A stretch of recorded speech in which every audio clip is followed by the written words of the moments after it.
So before we start, may I know who are the absent for today?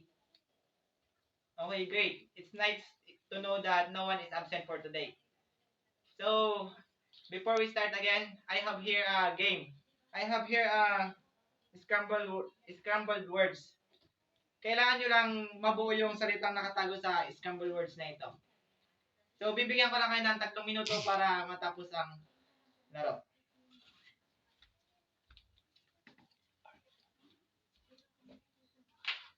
So are you done, class? Okay, very good. Your answers are correct. So now,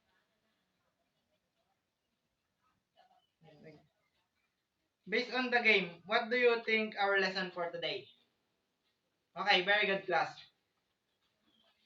Okay, class, let's proceed to with our discussion. Now, in your own understanding, can you define what values and good manners and right conduct? Okay, very good, class. Thank you.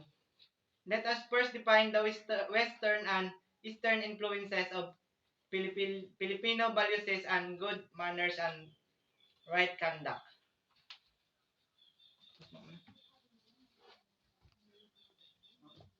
Paano to next?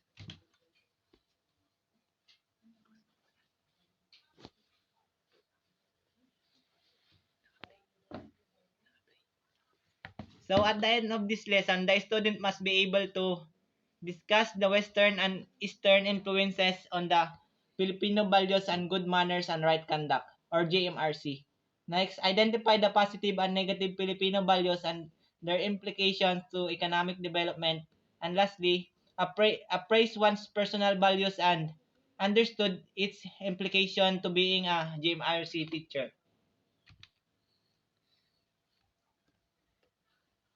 This module focuses on the Western and Eastern influences on Filipino values and good manners and right conduct, or GMRC. It has 3 parts.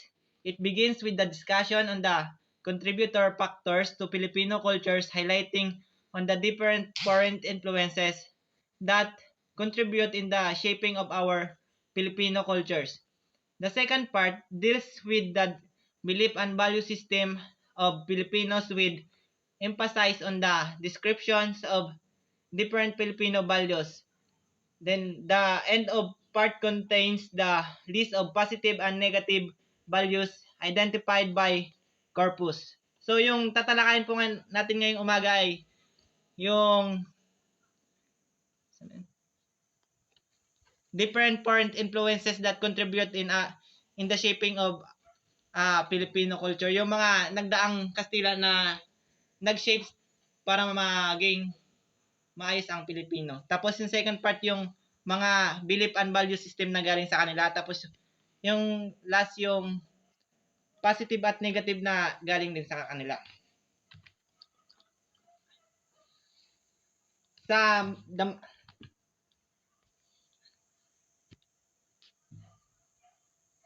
contributory factors to Filipino cultures, let us take a look at the contributory factors to Filipino cultures. So let's take a look at the contributory factors to Filipino cultures and the foreign influences on our Filipino values. The Filipino cultures is a summation of indigenous forces and foreign influences that had come to bear upon the people in varying degrees during the last centuries. These foreign influences that contributed in the shaping of a Filipino culture. The Malays. The basic component of Filipino culture is the Malay temperament, which could be best described by niceness and pleasantness to other rather than by virtue of law-abiding feature. In its fluidness of culture, the Malays family, clan, or unit in the world's best security system. So, yung naging impluensya po ng Malay sa atin is yung niceness and pleasantness.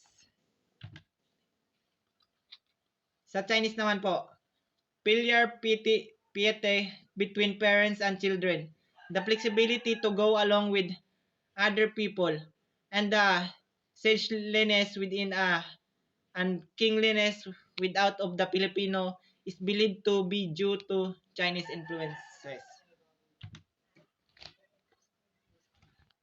Indian influences. Indian influences is found in the language, mode of dressing, architectural art, folk, beliefs, brass, and copperware. So, yun po yung mga influences na nanggaling po sa Indian.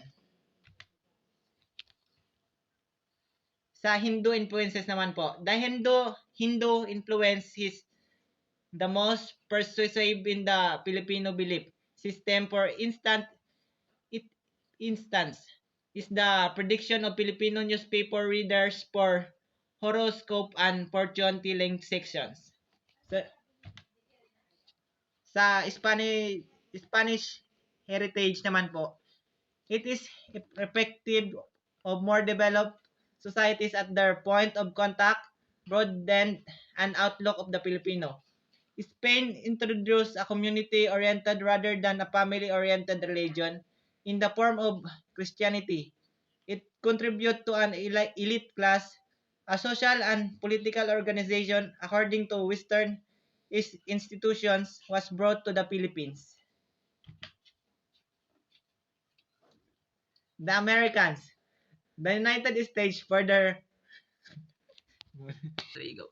The Americans, the United States further broadened his heritage by introducing a democracy that called for individual liberty and equality as well as a national political community to everybody was supposed to participate through national suffrage. So yung Americans po yung naka-influence sa atin ng democracy, yun po at equality. So ngayon naman po ay darako na tayo sa positive and negative cultural Filipino. Values Corpus et al. 2019 identified inherent traits that make Filipinos different from other nationalities. So galing po dyan ay that these traits have formed for pan of the Filipino identity. It is interesting to note that the values enumerated here reveal to influence Filipino idea for Filipinos being other-oriented in nature. Below are the positive and negative Filipinos values.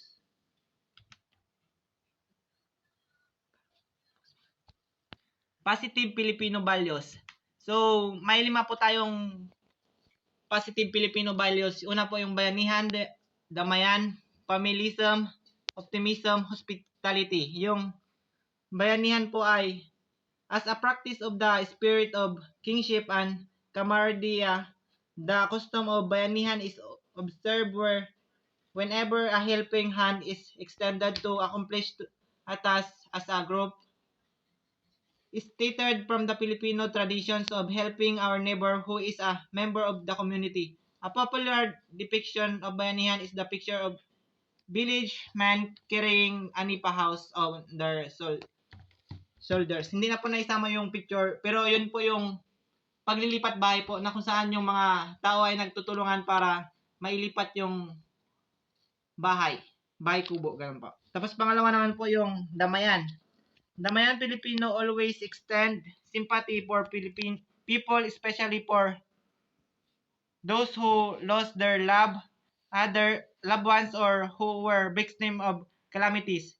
This is characterized by providing assistance to the families affected by unfortunate events in terms of money and goods. So dito naman po, example na lang po yung nagkaroon po tayo ng malakas na bagyo. Tapos yung isang lugar po ay napinsala ng napakalakas na bagyo. Kaya yung mga ibang lugar na hindi na tamaan ng bagyo ay magbibigay para makatulong kahit kaunti sa mga tinamaan ng bagyo. Tapos pangatlo naman po yung familism.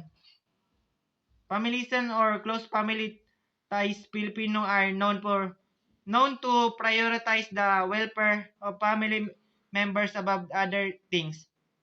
As compared to other cultures, the Philippines has few retirement homes or institutions like senior homes. The elderly live with an are taken care of the families of their children because of strong family trees. So example na lang po yun yung mga, kunyari, pag matanda na masyado yung isang tao at hindi na kailangan, ay hindi na kayang alagaan kunyari ng mga anak. So, meron pong isang lugar na kung saan yung doon pwede silang manirahan at alagaan ng mga tao kasi hindi na sila maasikaso ng kanilang mga anak. Ay, mali. So, pang-apat naman po yung optimism. Optimism Filipino have the attitude of looking at always to be happy and to maintain a positive outlook even in times of calamities and other challenge in life. So dito naman po yung pagiging positive ng bawat tao. Tapos hospitality naman po, last. Hospitality Filipinos are identified to be a warm, friendly, generous, and accommodating to other Filipino. Yun po yung pagiging nila, yung socialize ba yun? Yung friendly. Ganun yung, kunyari po may bisita, yung parang i-welcome po nila yung bisita, bibigyan ng tubig, ganun, pagkain. So, sa negative cultural Filipino values naman po tayo.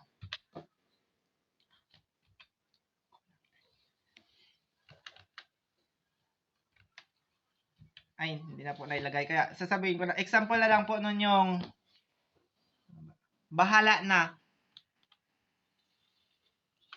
Bahala na attitude. This is a Filipino trait or living to fate and lack the outcome of a certain understanding, hence the expression of bahala na. Yun po yung aasa ka na lang kung anong mangyayari bukas, ganon. Hindi mo paghahandaan ngayon. Kunyari, matagal pa yung pasahan. So, hindi mo muna gagawin. Tapos pag nag-rush na po, tapos hindi naging parang final or hindi sure, sasabihin niya lang bahala na bukas, gano'n po. Bahala na si Batman. Tapos yung pangalawa naman po is colonial mentality or blue cell mentality. It is a Filipino value of giving high regard to foreign products and treating the local as inferior and low in quality. Yung mas binibigyan pansin po ng mga Pilipino yung gawa ng ibang bansa kisa sa gawang Pinoy. Tapos yung sinasabi po nila na yung gawang Pinoy is mahina, yung parang low standard po kisa sa gawang ng ibang bansa. Tapos yung sabi ko yung bahala na, tapos yung colonial mentality or blue cell. Tapos yung pangatlo po yung crab mentality. It is a Filipino attitude born out of jealousy and insecurity characterized by an attempt to pull down those who are ahead of them in life. Instead of admiring and emulating the person, they end assassination. Ito po yung hindi po sila nagiging masaya sa achievement po ng ibang tao. Yung ayaw po nilang malamangan, kunyari po sa kunyari may event, tapos hindi ka may nakakuha ng number 1, tapos pangatlo ka lang. Hindi ka magiging masaya sa pinagkapanalo ng isa, kundi mas parang maggagawa ka pa ng parang antang mo yan, gagawin mo siya ng maling mga kwento. Tapos sa yung euphemistic. This is a Filipino attitude of not being frank and straightforward so as not to offend or hurt another person. Ito po yung parang direct to the point po pag nagsasalita, yung hindi na siya nakipagbiruan, gano'n, hindi na mahilig sa biruan. Tapos last naman po yung Filipino time. Dito po madalas ito po yung napapagkaitaan ng pagiging Pilipino. So, Filipino time. This manifests among Filipinos through lack of punctuality. Yung, kunyari na lang po, may gala.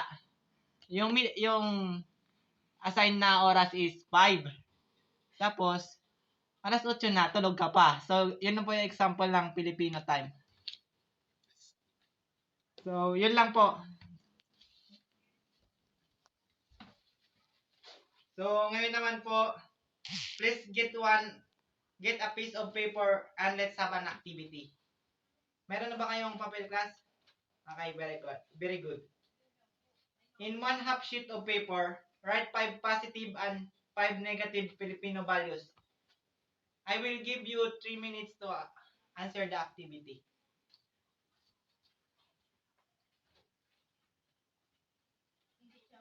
Okay, very good class. So let's see if you really understand our lesson.